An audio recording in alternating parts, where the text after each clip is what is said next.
I read a book recently by Caroline Leaf that deals with neuroplasticity. And what the idea is that your mind chemically and physically can be changed by what you think. And she is a Christian author, a Christian scientist, and what she has found through CAT scans, brain scans, whatever they do, they can actually see the thoughts in your mind, not like read them on paper, but they can see the neurons firing.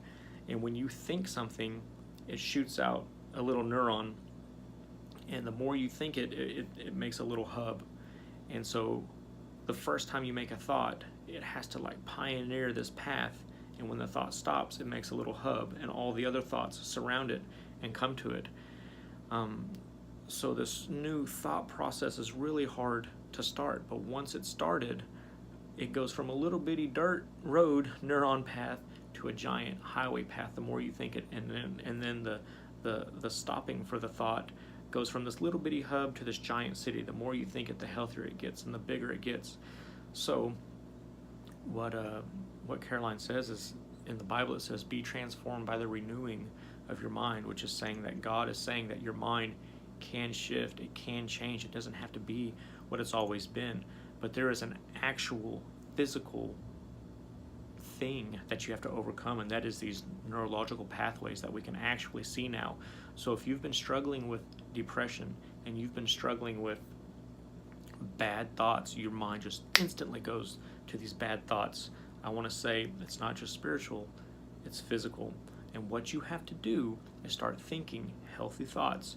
And it's hard to do at first. One, because we're fallen, but also because the pathways have shriveled up and died in our brains. They can see it. It's it's crazy. Go find Caroline Leaf and look at her speech on this. So what you have to do is you have to start thinking these new pathways. And when you do, you start creating healthy paths for these healthy thoughts. So the more you think these healthy thoughts, the bigger these pathways get and the easier it becomes to think healthy thoughts. So when you're changing from negative thoughts to positive thoughts, give it time. I think they said it takes like 90 days. Well, I'm not going to say that. When you start thinking positive thoughts, give it time. Keep saying positive things. And when you can't think them because you're just so overrun with negative thoughts, speak your thoughts. The world was put into existence because God spoke the word. So if you can't think it, if it's just so overpowering that you just cannot get the thought through, speak it. I am a child of God. I am being restored. I can be renewed. My mind can be renewed. Your mind has to follow where your mouth goes. So speak it, speak it, speak it constantly, and don't let garbage come in. Don't listen to the music that you used to listen to. Don't listen to the people you used to listen to. Speak truth, speak life, find a Bible verse, speak this truth into your life, and change the pathways in your mind.